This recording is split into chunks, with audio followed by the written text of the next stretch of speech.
Good evening, everyone. I hope you're having a lovely night.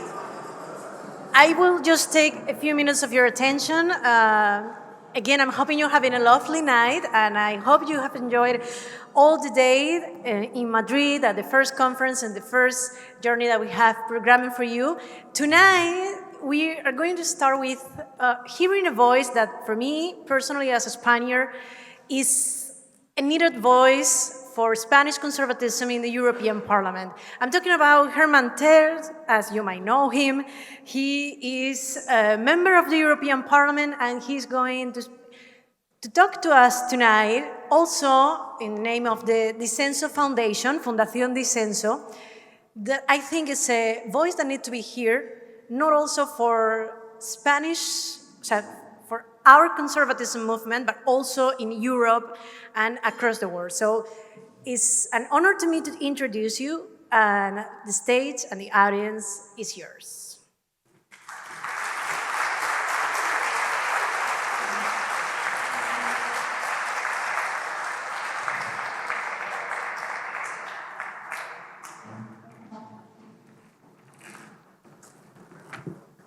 So thank you very much, thank you very much.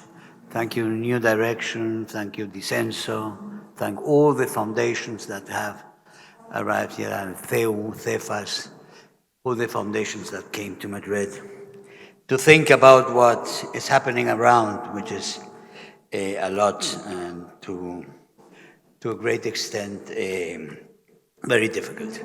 I will exceptionally speak English or read English, because we are in war with these gadgets of the interpretation, as you know. In our Congress, it has become the symbol of one of the disasters that we are facing in Spain. So, I warmly welcome you all to this dinner in the Old Club Casino de Madrid, to honor you, all participants in this great gathering of the Advancing Freedom Conference. More than 40 foundations have met this time in Madrid for this think tank central, and I want to thank all organizers for entrusting me with this great privilege of talking to you tonight. The world lives fascinating as well as frightening moments. Spain, I must regret very specially. All certainties and so many loyalties and laws, the Constitution above all, are being abolished, ignored, or violated here in our homeland. Regrettably, it's not catastrophism to say today Spain is suffering from a political, economical, social, moral, and territorial decomposition that can only be compared to the process suffered during the Second Republic and the 5 baleful years which led directly to our civil war. A growing number of Spaniards are convinced that our democratic constitutional monarchy, a regime based on reconciliation and good faith that granted its longest and most prosperous peacetime in freedom in our history, is doomed. It has been a long process, starting in March 11, 2004, when 3 days before our general election, the bombing of 4 trains provoked the biggest massacre since the Civil War and changed forever the history of Spain. The sure winner of these elections, Mariano Rajoy, was defeated, and the socialist candidate, José Luis Rodríguez Zapatero, with no chances before the attack, won.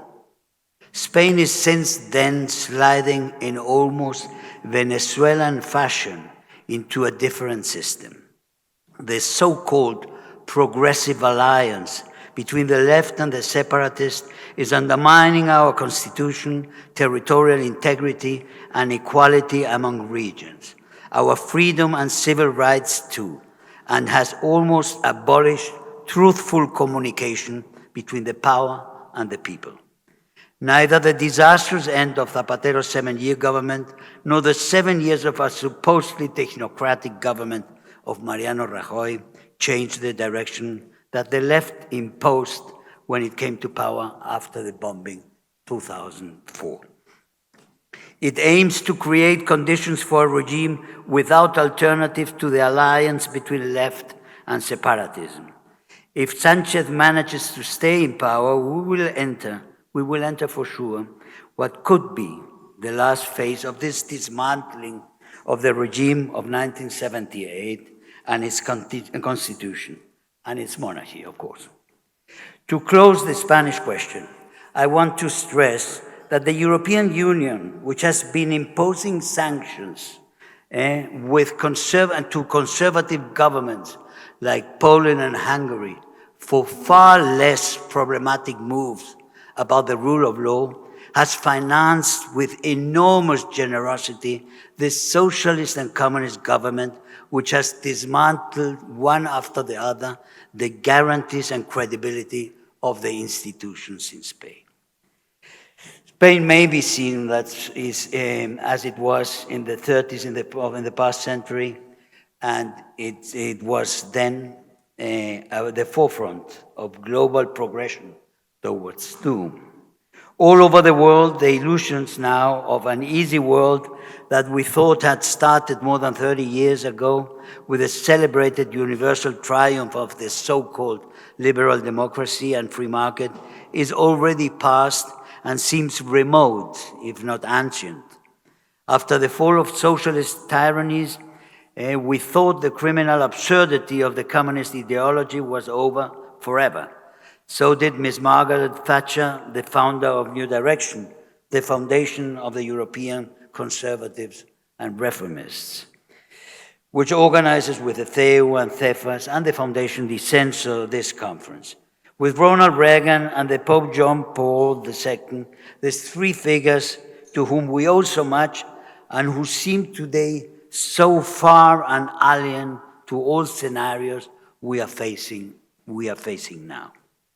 Now we know that the forces that we thought beaten forever recovered with devilish speed and were soon back with different appearances and profiles, new forms and tactics, but always with the same Marxist goal of creating an unchallenged power over peoples under the firm grip of uniformity, dependence, control, scarceness, ignorance, and disinformation. Many things have happened since Gramsci analyzed the failures of Leninism and the Frankfurt School in exile from Nazi Germany, formed, promoted, and flooded with his followers the best American universities first and the Europeans after 1945. They first conquered the education system, then the cultural industry, then journalism, information in general, communication and entertainment, and the public administration, the state institution, and the top level of the structures of the big private corporation, by elites, some of them not even aware that their Weltanschauung is a product of the indoctrination that goes back to these old German Marxist professors. What on earth have the conservatives been doing meanwhile, we could ask? Private life, business, concentrating on the economic and on management, without seeing that they themselves were promoting profitable fashions and new ideas and messages which were nurturing a slowly moving but colossal and massive offensive against their values, their power, and their legitimation. And so it happened that from the 60s on, the conservatives have been in permanent retreat and the progressive forces in the offensive in the West. With bombs and prayers, with terrorists and peaceniks, with science and art, with teachers and with teachers' trade unions and academic work, with NGOs and humanitarian aid, which never is exclusively humanitarian aid. And of course, with the massive use of the meanwhile almost complete hegemony in information and communication. The goals are, as we said, the same of Lenin's revolution, not assaulting the state, however, but effectively using the pervasiveness of 80 years of action without reaction, of advancing in the conquest of social space without meeting resistance. They move differently in different ambiances. You have quite a vegan left that as I would call, let's say, von der Leyen, or let's say Donald Tusk, you know, and a cannibalistic left, which is represented best by narco-communist leaders in Iberoamerica, like Díaz-Canel, Maduro, or Morales, but do not dismiss the possibility that Sanchez becomes one of them on European soil. That is why we have to fight against this centralistic and socialist Brussels, but also and fiercely as we do with the Disenso Foundation, the Foro de Madrid, and the ECR Eurolat in the European Parliament, against the alliance of organized crime, drug trafficking with the communist and socialist movement, which has already set foot on Europe after having control of almost all the subcontinent, the South American continent. This could have some changes now. There are some positive changes that we could expect in next time. First, Argentina, also Chile. Petro is not reaffirming himself even after all this power of the Foro de Sao Paulo. But even so, the panorama today is really of desolation because the conservative forces in South America have been losing continuously in the last 15 years. Between these extremes, the vegan left and the cannibalistic left, there is a whole range of different actors which are different, act differently, but all are moving in the same direction. Hugo Chavez used to say that the revolution needed people to remain poor. The poor people vote us. The middle class does not vote us. Poor people should stay poor with hope. The globalistic social democracy has adopted the same criteria in the West, in the whole West. The enemies of growth are now in power in Brussels, and their plans for social engineering are increasingly ruthless and despise people's interests and needs, almost as do Caribbean dictators. The left is now neo-Malthusian and decrescentist. Their aim is the impoverishment of our popular classes. The excuse is the fight against the climate change. For the good of the planet, not everyone can eat meat, nor fly plane, nor travel by car. What the economic model promises the masses, but never delivered, they now have anathemized. Every force and imposition is justified for the sake of the salvation of the planet, and always depriving. And if the criterion of judging success is to achieve that the majority does not eat meat, does not travel by plane, does not have a private vehicle, there is definitely no more successful model than that of the left. That is the maliciousness of the proposal.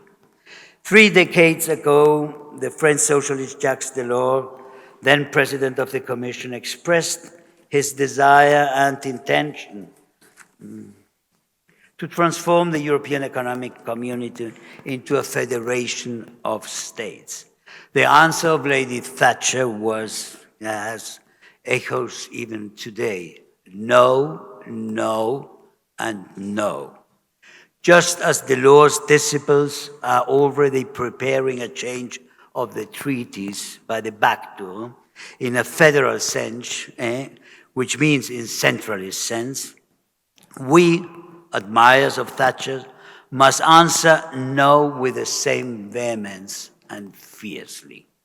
Neither the perversity of the totalitarian project we are facing, nor the formidability of our enemy who has made himself strong in the European institution and has put them at his service, nor the abduction of the People's Party, of the center-right parties, as always where they are, always docile and short-sighted, should make us fall into defeatism. There are many reasons to be hopeful. 15 years ago, we had no diagnosis. Today, we do. The aim of the European left is to dispossess the majority, and the method to achieve it is the concentration of power in Brussels, the force and the lie. We have a diagnosis. That is the first reason for hope. The second is that we have articulated an alternative proposal which is inexorably involves the defense of national sovereignty of all of us, a containment dike against the impoverishing project. And the third reason is that in June next year, we have European elections. We are called to vote. We will have an unbeatable opportunity to change the correlation of forces in the European Parliament. Many of the parties which are undecided, which are moving in the spectrum, always helping the left, always helping the centralist and the socialist way of trying to force the union into a centralist state. They will have to decide on what side they are, with the Agenda 2030 or against the Agenda 2030, with the Green Pact or against the Green Pact. The PPE has there many possibilities of having difficulties to keep united. And I think that's one of the great hopes, that the conservative forces will grow far more than expected. And that's the tip of the balance in favor of our sovereignist conservatives and free market project can really arrive. Therefore, let us not despair. We have many reasons to be hopeful that things are going to change and that we are going to be able to stop this suicidal process in Europe and change it for better. And therefore, let's not despair. Remember, Lady Thatcher could not stand crybabies, neither do we. Thank you very much.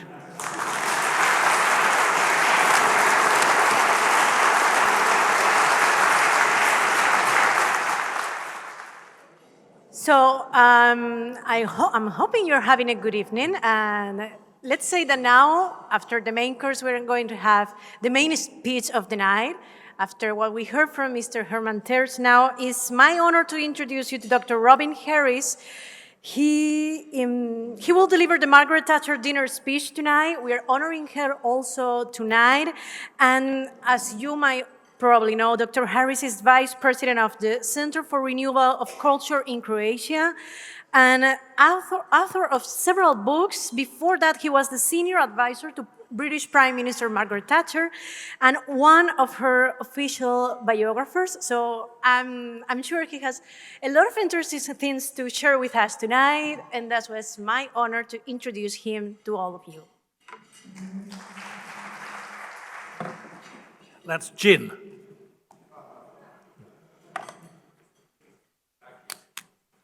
Možda. Well, ladies and gentlemen, it's a pleasure and an honor to be asked to speak to you about my former boss and your first patron, Margaret Thatcher. Some would say she was a very odd patron for European conservatives, since she's remembered mainly for being incredibly rude about Brussels. She would certainly have supported Brexit, despite some argument, I know that was her view because she told me. I don't believe that the outcome, particularly the huge increase in immigration, which Brexit, remember, was meant to control, would have pleased her. But anyway, there's more to be said about her view than where it finished up.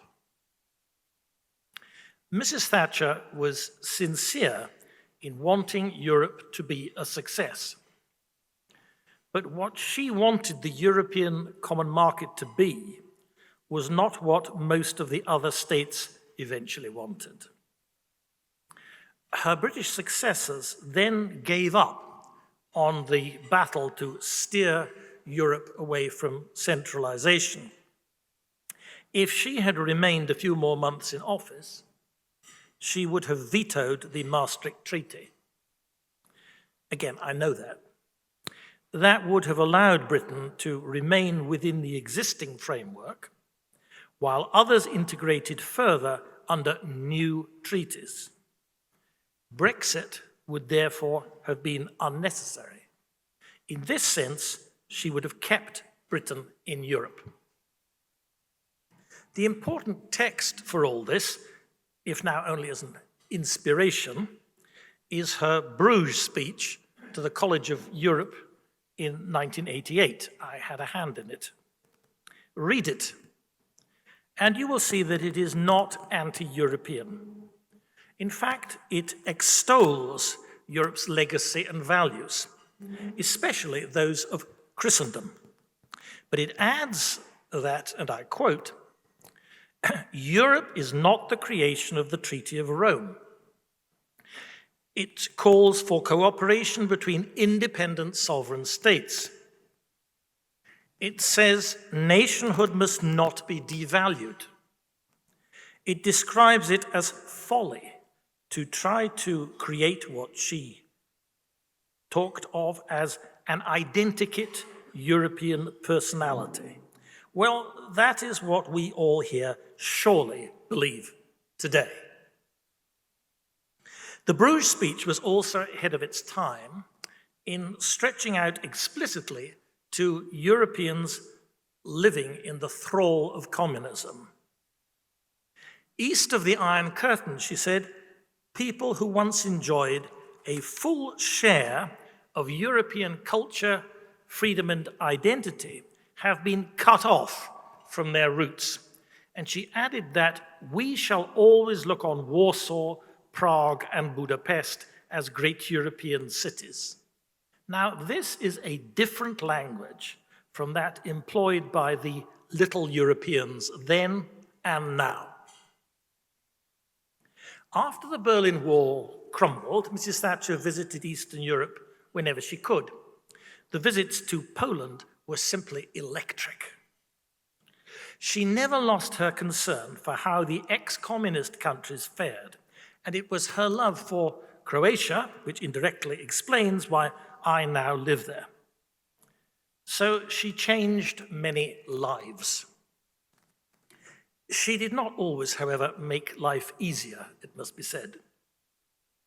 She was a demanding, difficult, occasionally infuriating boss. But working with her gave you a sense of purpose. She was extremely clever, though in a literal, not an imaginative way.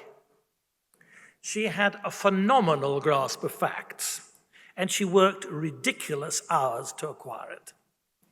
She was intensely serious, though she could enjoy a joke if it was explained to her. And she came up with a lot of inadvertently funny remarks. You can find many online if you Google. Some I don't recognize, some I think have little basis in fact, but others do, I do remember. Like this earthily feminist observation, it may be the cock that crows, but it's the hen that lays the eggs. Which brings me to the rather obvious point that she was a woman. Perceptions of the importance of that have changed. At one time, it was the only half-good thing that the left could say about her, that she made it easier for a woman to get to the top. I can only say that this was not her intention. She believed that merit, brains, hard work, ability should be rewarded. But she was always against state intervention to promote the interests of women or indeed any other group. In her day, there were very few women who got to be prime ministers. The only other significant one was Indira Gandhi, who was not a good advertisement. Nowadays, in our politically correct world, women have not just been promoted, but in many cases, obviously, over-promoted. Just look at the European Commission.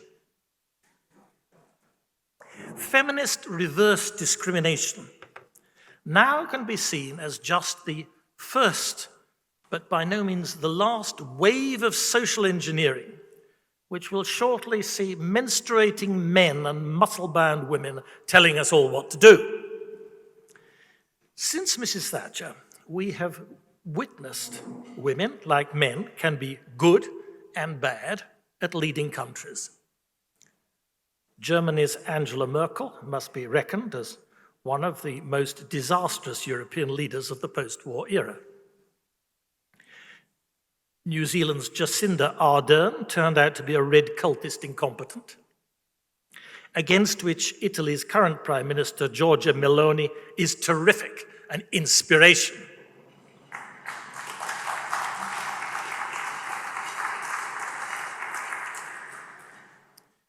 Another Thatcher quotation you can find online, which strikes me as authentic, is, "I love argument.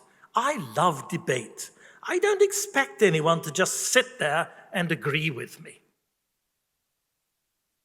I first came face to face with her at a meeting she held with government political advisors when I was at the Home Office in the early 1980s. Most of them did indeed just sit there. But when the Prime Minister said something spectacularly silly, it was about crime levels, I disagreed and explained why our policies had been too soft and why more use of imprisonment was required. From that point on, I can testify that she supported me. She saw I could hold my own, that I had a point of view, and more important, it was one even to the right of hers. Later, the directorship of the Conservative Party's research department fell vacant. The party bureaucrats said that it must be advertised as open to anyone wanting to apply. She reluctantly agreed, but added that after everyone had been interviewed, Robin must get the job. And I did. I then had the exhausting privilege of helping write her speeches. She would seek drafts from different people. She would then try to rearrange them, cutting out what seemed to her repetition. She also disliked adverbs and even adjectives because they struck her as frivolous or redundant. Then, having removed anything of the slightest interest, she would sadly say, with paper now covering the table and much of the floor, "Oh, Robin, it's dull. We must start again." And so we did. In this process, you got to hear about and even occasionally contribute to policies on just about everything: social security, tax, defense matters, foreign affairs. Most of those involved are now dead. Only John O'Sullivan and I are still around as survivors. She was fond of us and kind to us. She once said that there must be something in Catholicism that allowed people like us to write so well. But just when your head started to swell, she would add, "Of course, you are commentators. We," meaning I, "do things," which was no more than the truth. The point I want to leave with you is that this nerve-wracking process allowed insight into her character. She believed that in politics, and more particularly in whatever constitutes statesmanship, it is character that finally counts. And I'm sure that she was right. Her character saw her and the rest of the country through the crises that marked her years in power. At one level, she was quite simple. She was not subtle. She was not good at concealing her feelings, and she talked so much that it would anyway have proved impossible. She had certain fundamental beliefs. They were neither as generalized nor as theoretical as principles, but rather deep, instinctive convictions about what was true and false and right and wrong. It would be time-consuming and artificial to try to compile a list of them, since you would have to trawl her speeches and then explain the context. Anyway, these convictions came from her middle-class Methodist background, growing up in a modest town in the Midlands. The more sophisticated views she imbibed from Hayek, Friedman, and others fitted into these beliefs or were just not absorbed at all. Mrs. Thatcher was a romantic patriot. She was proud of the British Empire. She knew hundreds of lines of Kipling, its preeminent bard. And of course, she finally fought a war to deal with one of its distant leftovers in the South Atlantic, what I refuse even in Spain to describe as Las Malvinas. Mrs. Thatcher took a harsh view about people who wanted something for nothing. She was contemptuous of those who tried to practice what is nowadays called virtue signaling, wallowing in compassion, usually at the taxpayer's expense. Having this outlook, it was easy to pillory her as uncaring. It did no lasting harm. The opinion polls show that people do not expect right-wing governments to be caring. They want them to be effective. They need to respect right-wing politicians, not like them. The public never thought Mrs. Thatcher was compassionate, but they did think she was tough, competent, and honest. She was, in fact, as a person, much better than that. And I must say that I have found, in my experience, that right-wingers are usually nicer than left-wingers, while the worst of all are the self-conscious centrists. Perhaps one reason is that life is difficult if you're right-wing, and so you're more likely to be sincere. That helps. Personal behavior matters in politics. If you're facing attacks on every side, you need to have a devoted and loyal team to help you. You cannot build one up if you are, and please forgive the expression, an A1 bastard. Mrs. Thatcher had an enormous personality. She filled the room, as the expression is. She was charismatic and charming. She also sometimes gave way to the tension and was ferocious, frightening even. She humiliated some of her colleagues, and they being men and she a woman, that probably made it harder for them to forgive. But her team and her friends stayed loyal. This was because she was kind, generous, sensitive, practical, and uncensorious when they were in trouble. Now, saying all that makes me feel a bit nostalgic. It seems a long time ago since she left us, though it's in fact just 10 years. She'd been out of the public eye before that, of course. The funeral at St. Paul's Cathedral was a typical Thatcher event, stylish and full of surprises. The BBC broadcast a warning beforehand that those attending could expect trouble. And there were a few left-wing death parties, at one of which a trade union leader's wife danced up and down like a deranged witch on a mock-up Thatcher depiction. But the most amazing moment that day in St. Paul's was when the great doors swung open to admit the coffin, and a roar of sound engulfed the church. It was a milling mass of supporters who had struggled past security cordons to say their final affectionate farewell. An opinion poll at the time showed that people thought Margaret Thatcher was the greatest post-war British Prime Minister ahead of Churchill. I doubt whether another poll taken today would show differently. Of course, the world now looks very different to the one she knew and so often dominated. It's the style of politics that has changed most. Every generation bewails what follows it. But who could pretend that today's political world is not more superficial, more subservient to the media, more focused on personal trivia? A lot of that change is down to technology, but it also reflects the desire of the mainstream centre-right parties, including the British Conservative Party, to marginalise those in their ranks who have beliefs. And the marginalised voters then express their rage by backing radical right-wing parties, some good, some not so good, as the only way to uphold what used to be conservatism. The word which springs to mind if I'm asked to say what made Margaret Thatcher so different, both from many of her colleagues and most politicians today, is that she was authentic. She was highly professional in taking advice, but in the end she did what she wanted.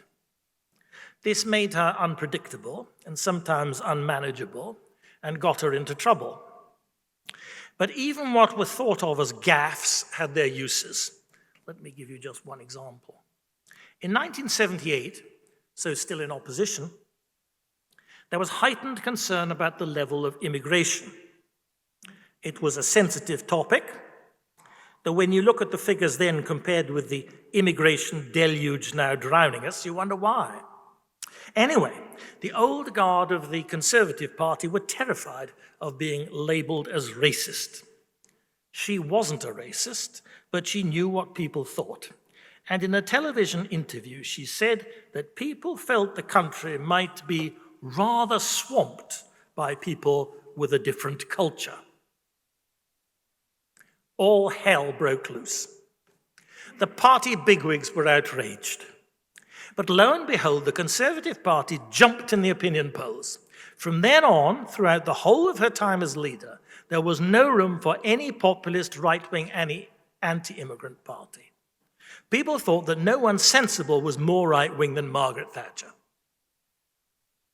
So the style of politics has changed, but not all the issues. Every year I give a lecture to Buckingham University students on the Thatcher era. I use basically the same text, but I always insert an analysis of the issues she had to face that are no longer relevant. And this is the section that every year I must fundamentally rewrite. Because yesterday's threats do resurface in new forms, and we wish someone like Margaret Thatcher was around to deal with them. Well, there's a danger in trying to say what Mrs. Thatcher would have thought or done today. But we can be clear what she wouldn't have thought and wouldn't have done. Her greatest achievement was said by many to be the taming of the militant British trade unions, and so curing the affliction of damaging strikes. That's true, she did. Yet today, Britain is awash with strikes and no one knows what to do. She cut back what the state spends, borrows, and takes in tax to leave room for economic growth. She succeeded. Yet now Britain has the highest levels of tax for 70 years, enormous debt, sluggish productivity, all of which the commentators blame on Brexit rather than the real cause, big state socialist policies applied, and not for the first time, by a Conservative government. She brought down inflation. Those were the days, remember, when the government, not the Bank of England, decided monetary policy and set interest rates. Inflation increased again at the end of her last term, and she raised interest rates to stop it. She would never have put John Maynard Keynes back on the throne from which her Friedmanite policies had toppled him. She wouldn't have swallowed the idea that inflation was no longer a threat because cheap goods from China would keep down prices, even though central banks printed money with abandon and interest rates plummeted So no surprise, today inflation is back with a vengeance. How exactly she would have reacted to COVID, I don't know. As a scientist, she would certainly have been cautious, though she would have cross-questioned the experts more than ever happened.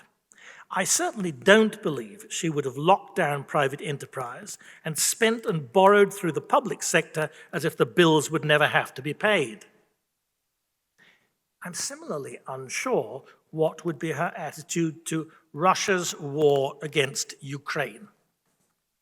On the one hand, she believed that aggression must not be rewarded because it encourages more aggression, as it has. On the other hand, she would have been more concerned about the nuclear threat, always central to her foreign policy thinking, than today's Western politicians seem to be. I do not, though, believe that either way she would have allowed the conflict to drag out so long and so dangerously. The criticism of Margaret Thatcher, or more precisely the approach that she and Ronald Reagan championed, has changed in recent years. The criticism from the left is not new and need not be taken too seriously. The main objections were that, first, Thatcherism increased inequality. Perhaps it did. But equality of outcomes should not be a conservative objective, and she never pretended it was hers. Second, it was said that the poor became poorer. In any meaningful sense, that is just not true. Relative poverty is again a socialist concept, and absolute poverty did not, as far as we know, increase. To the contrary, most people got richer. Third, it was said that the price of economic reforms was too high because of the disruption caused. If you keep an economy going for years based on subsidies and interventions which are unsustainable, of course the disruption when it ends will be great. But a nation in the condition that Britain was in when she took over has just two choices: change or decline. And not just decline relative to other countries, but decline absolutely. At that point, order and democracy are under threat. Criticism from self-proclaimed conservatives, albeit politely expressed, is, shall we say, more topical. Let me say at once that if these criticisms are substantially correct, then Thatcher's and Reagan's faces should be removed from conservative banners. But thankfully, that will not be necessary. Mrs. Thatcher did make mistakes, and I shall come to these shortly. But they were not the egregious ideological errors nowadays ascribed to her. The new conservative critics are nearly all American. Indeed, this seems to me, and perhaps should seem to all Europeans, like an internal American conservative tiff. The suggestion now is that the fundamental error of the post-war period in the US and the UK, specifically in the 1980s, was to single out socialism as the great enemy when the real threat was liberalism. Thatcher and Reagan thus stand condemned for being liberals, or at least unthinkingly pro-liberal rather than true conservatives. This seems to me plain wrong. To show exactly why would take me too far off course. I believe, however, that the case made is characterized by misunderstanding of how the free market works and why intervention never does. And above all, by selective amnesia about the threat which socialism and communism represented, and which socialism and Gramsci-style communism still represent. Mrs. Thatcher was indeed a classical liberal in her economic policies, with a few variations, and a classical national interest conservative in her foreign policy. In both cases, at home and abroad, she fought socialism, which she believed was the threat of the hour. I do not believe that those in Eastern Europe think that between 1945 and 1989, their greatest problem was liberalism. Liberty was what they wanted. Communism was what stood in the way of it. Liberalism is significantly, certainly, a distinct philosophy from conservatism, though they do overlap substantially. Liberalism comes in different shapes and sizes, some of which now, as in the past, shade into leftism. Liberalism, in British terms anyway, isn't so much a corpus of writings by John Locke, John Stuart Mill, and others. It's also a convenient shorthand for arrangements and institutions which emerged from great constitutional and political conflicts, now settled on the basis of compromise. Limited government, private property, a rule of law, independent courts, freedom of speech, parliamentary institutions, and a free enterprise economy. This is the legacy of Western liberalism. The Western tradition offers much more, and the conservative tradition stresses, for example, the role of religion. But these free institutions and a free market are a central part of the Western historical legacy. Mrs. Thatcher believed in and fought throughout her life for that legacy. She was a conservative, not a closet liberal. The only closet she kept was for her shoes. Mrs. Thatcher understood something else, which her current critics on the right seem to forget. Strictly limited government is the demonstrably effective condition for prosperity. Conservative governments must create the conditions for people to improve their and their families' living standards. That means economic growth year after year after year. Now, many cultural conservatives might like a static society or a static economy, but if they try to produce them, they will lose elections. Some conservatives may sniff at this and say that there is more to a country's welfare than its growth rate. They are right. Security is more important. Religion is more important. The family, the traditional family, is more important. But without prosperity, life is to varying degrees unpleasant. Try it for yourself if you don't believe me. And people will not wear it. Mrs. Thatcher never admitted her mistakes. Politicians rarely do, at least sincerely.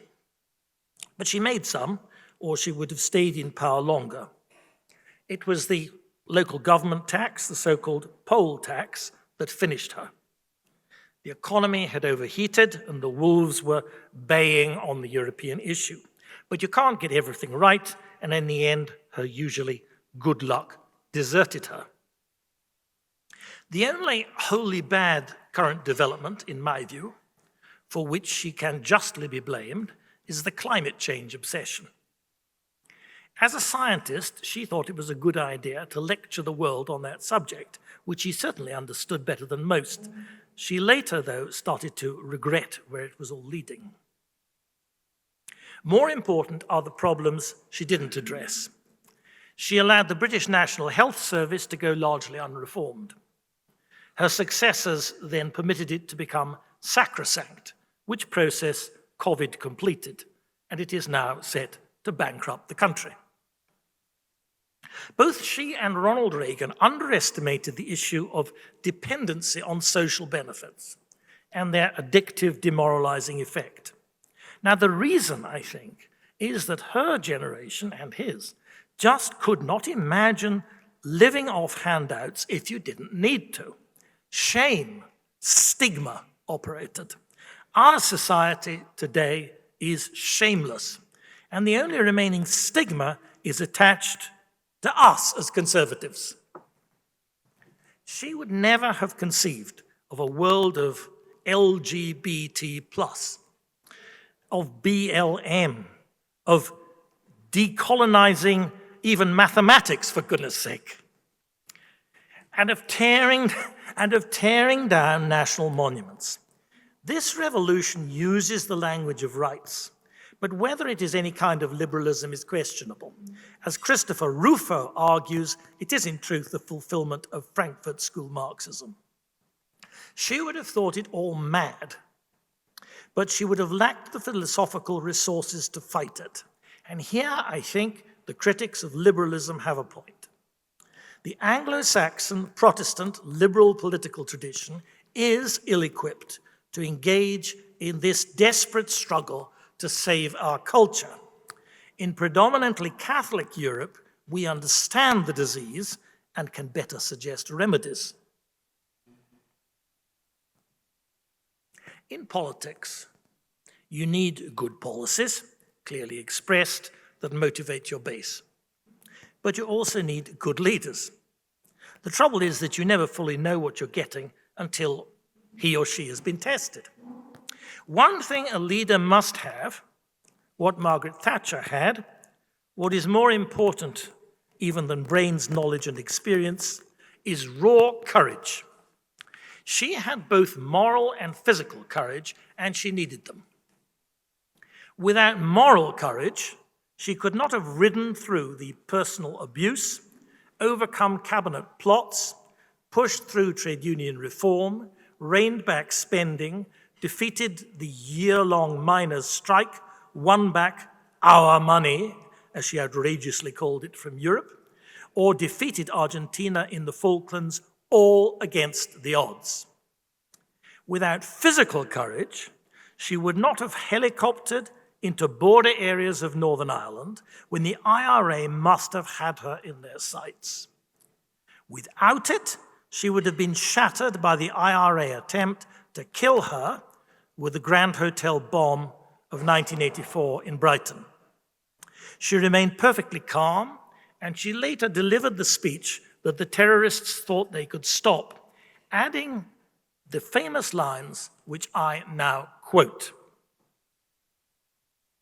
"Our first thoughts," she said, "must at once be for those who died and for those who are now in hospital recovering from their injuries.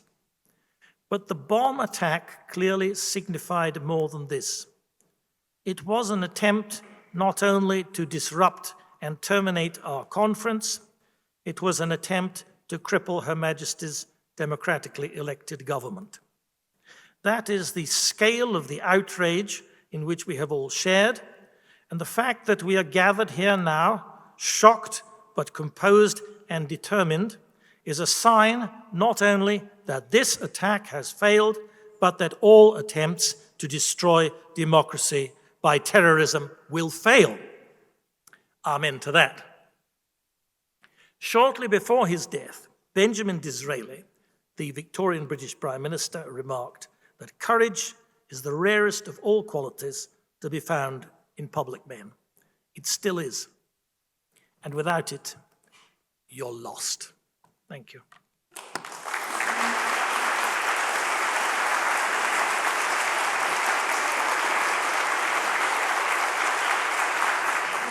You will probably know found it in the program, but now we want to welcome again Barbara Kohn. You heard her this morning, president of the Austrian Economic Center based in Vienna, and also co-partner this year of the Think Tank Central Conference. And she got something for one of you. So please, Barbara Kohn.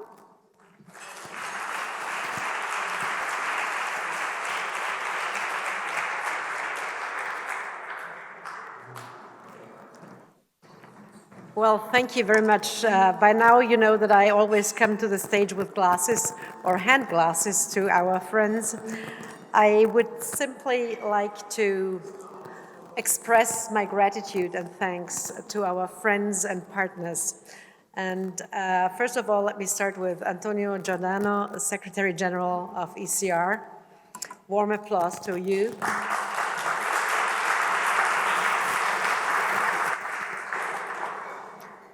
To Witold Deshivili, who is representing right now as the highest ranking person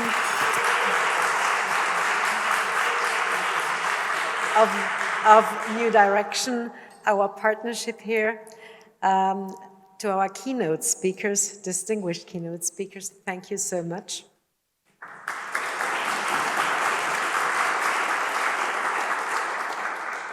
And of course, to the intellectual entrepreneurs, which is the academics, the journalists, and the think tankers here in this room. And of course, the political entrepreneurs. And I really do use this term, political entrepreneurs, for our members of parliament, respective national parliaments, local parliaments, and also the European Parliament. Because after all, in the Thatcherian sense, in the classical libertarian sense, what you do is entrepreneurial, because we all know eventually that we may fail, but we never give up. We never stop our fight for freedom and liberty. And this is...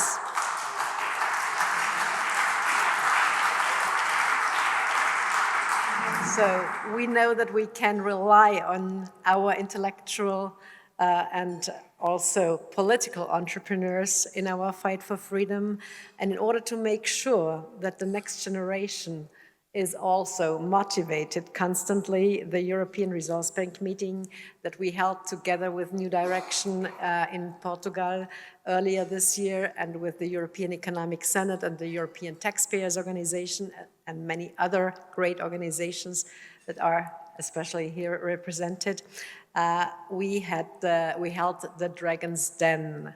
And the winner of the Dragon's Den will receive a reward. And Professor Krasenstanchev, who I already mentioned yesterday at the opening of our conference, he held the first European Resource Bank meeting 20 years ago in Borovets. And Krasen will hand the check to...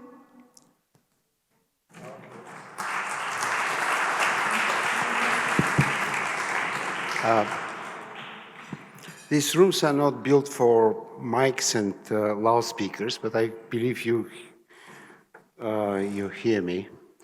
Today is 21st of September, 2023.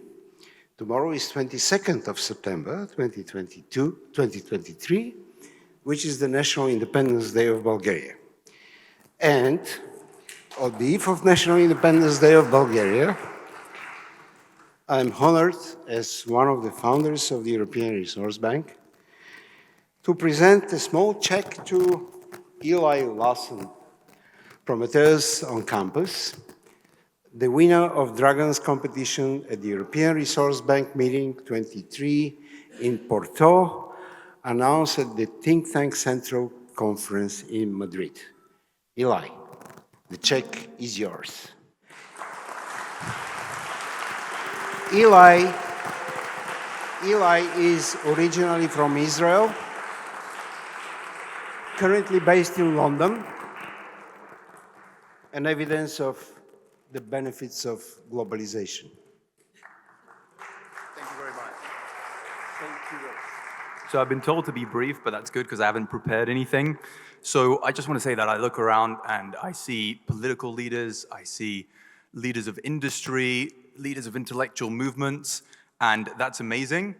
We at Prometheus on Campus, we want to invest in the leaders of tomorrow, and I think that's equally important. So if you want to work with us, collaborate with us, support us, find out more about us, please just reach out to me this evening or tomorrow, just grab me and we can have a conversation. So I want to thank Barbara and the New Direction for providing us with this funding. This is going to go a long way, and thank you very much. Have a nice evening.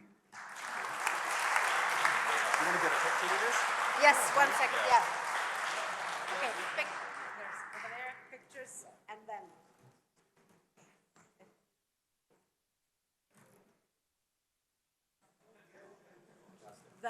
The last act of the day right now, a toast to all of you, to freedom, liberty, and the great Lady Thatcher, who actually brought us together.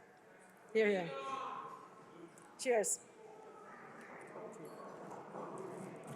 Thank you, Barbara. And also would like to thank Fundación Disenso Foundation for helping us, not only for the special work that you do here in Spain, but also in Europe. And thank you for supporting all this kind of event, thank you also. And a few details that you need to know, your bus leaves at 10 p.m., 10:50, more or less, 10 p.m. Also remember that if you leave Madrid tomorrow, you need to check out from the hotel, and tomorrow, for the second day of the conference, the bus will pick you up at your hotel at 9:15 a.m. So I hope you have a beautiful evening and see you all tomorrow back in CEFAS in CEU San Pablo University. Thank you all.